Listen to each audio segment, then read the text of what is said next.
معروف لکھاری اور تجزیہ کار سینیٹر عرفان صدیقی نے کہا ہے کہ پاکستان کی سیاسی تاریخ کے پچھلے 6 برس انتہائی مکروہ، بد چہرہ اور متفن ترین ماہ سال تھے۔ زیادہ افسوسناک بات یہ ہے کہ آئین و قانون پر بیلن پھیرنے اور پاکستان کو بے چارگی اور قسم پرسی کے موجودہ حال تک پہنچانے والے سارے عدالتی اور عسکری کردار زندہ ہیں، لیکن ان میں سے کسی ایک کا بھی احتساب نہیں ہو پایا۔ عرفان صدیقی کہتے ہیں کہ ان مکروہ کرداروں میں سے 2 تو آج بھی سر بازار کرتب دکھا رہے ہیں۔ ایک سرکردہ زمان پارک لاہور سے فائل کھولتا ہے تو دوسرا عسکری کردار پنڈی میں بیٹھ کر کسی ترجمان کے کاندھوں پر رکھی بندوق کا گھوڑا دبا دیتا ہے۔ بظاہر وہ ایک دوسرے کو آئینہ دکھا رہے ہیں، لیکن قوم ان آئینوں پر نظر جمائے 2 چہروں کو ہی نہیں، ان کے آزو بازو سے جھانکتے کئی چہروں کو بھی حیرت سے تکی جا رہی ہے۔ عرفان صدیقی کا کہنا ہے کہ مفاد باہمی کے شرمناک کھیل میں ملوث یہ کردار پاکستان کی کشتی میں پتھر بھرتے اور پیندے میں سوراخ کرتے رہے۔ نتیجہ یہ ہے کہ آج جب یہ کشتی بحر تلاطم خیز میں ہچکولے کھا رہی ہے تو یہ سب سرے ساحل کھڑے تماشا کرنے، قہقہے لگانے اور ایک دوسرے پر آوازیں کسنے میں لگے ہیں۔ یہ کس کے ہنر کا اعجاز ہے کہ جو فوج 1971 کی شکست پر بھی بے رحمانہ تنقید کا نشانہ نہیں بنی، وہ آج چاند ماری کا ٹیلا بن گئی ہے۔ ہماری سیاسی تاریخ کے متفن ترین 6 سالہ دور کا لمحہ لمحہ ہمارا منہ چڑھا رہا ہے۔ اپنی تازہ تحریر میں عرفان صدیقی کہتے ہیں کہ نامرادی اور سوختہ بختی میں گندی کیا بے ننگ و نام داستان ہے کہ سقوط ڈھاکہ کے 5.5 اور نفاذ آئین کے صرف 4 سال بعد ہمیں ایک تازہ دم مارشل لا نے آ لیا۔ کمیشن کے نامزد کردہ ایک بھی فوجی افسر کا محاسبہ نہ ہوا۔ البتہ حمود الرحمان کمیشن کے سینئر رکن جسٹس انوار الحق کی سربراہی میں قائم عدالتی بینچ نے ضیاء الحق کے مارشل لا کو سند جواز عطا کرنے اور من پسند آئینی ترامیم کا اختیار دینے کے بعد ذوالفقار علی بھٹو کو پھانسی کا سزاوار ٹھہرا دیا۔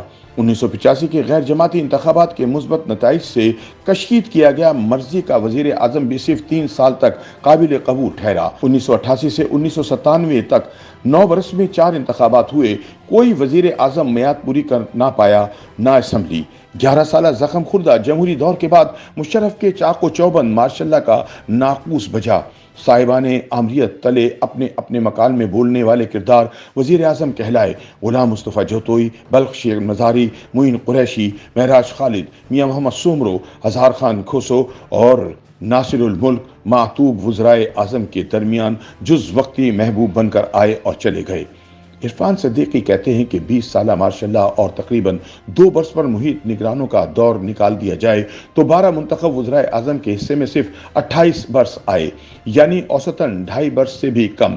ان کا کہنا ہے کہ آئین شکنی سے بڑا جرم کوئی نہیں۔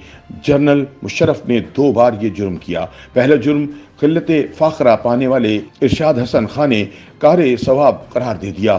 دوسری آئین شکنی پر نواز شریف نے پہلی بار آرٹیکل 6 کے تحت وقت کے آمر کے خلاف آئین شکنی اور بغاوت کا مقدمہ چلایا۔ عدالت نے اسے سزائے موت سنائی اور اسلام آباد کے ڈی چوک میں تختہ دار پر لٹکانے کا حقدار ٹھہرایا۔ تاہم اس کے ساتھیوں نے اسے باعزت ملک سے نکال دیا اور آج وہ دبئی میں مقیم ہے۔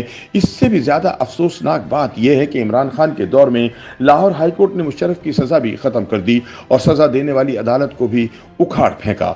بعد ازاں مشرف کو سزا سنانے والے پہلے جسٹس وقار سیٹھ بھی پراسرار حالات میں انتقال کر گئے۔ قانون سب کے لیے برابر اور رول آف لا کی دہائی دینے والے خان صاحب کے اٹارنی جنرل، ایڈوکیٹ جنرل اور دیگر عدالتی افسروں نے قدم قدم پر مشرف کا ساتھ دیا۔ مشرف پر بیک وقت نصف درجن مقدمات چلتے رہے، ضمانتیں بھی منسوخ ہوئیں، اسے ایک دن کے لیے بھی کسی جیل کی ان کوٹھریوں سے پالا نہیں پڑا جن کی بوسیدہ میل خوردہ دیواریں سیاستدانوں سے گہری شناسائی رکھتی ہیں۔ چنانچہ ثابت ہوا کہ پاکستان میں سویلینز اور فوجیوں کے لیے احتساب کا پیمانہ مختلف ہے۔ عرفان صدیقی کہتے ہیں کہ 50 سال کے زخموں کا شمار شاید مشکل ہو۔ کیا افتاد پڑی تھی کہ وزیر اعظم نواز شریف کی بے دخلی ضروری ٹھہری؟ کیا سبب تھا کہ عمران خان کی تاج پوشی ناگزیر ہو گئی؟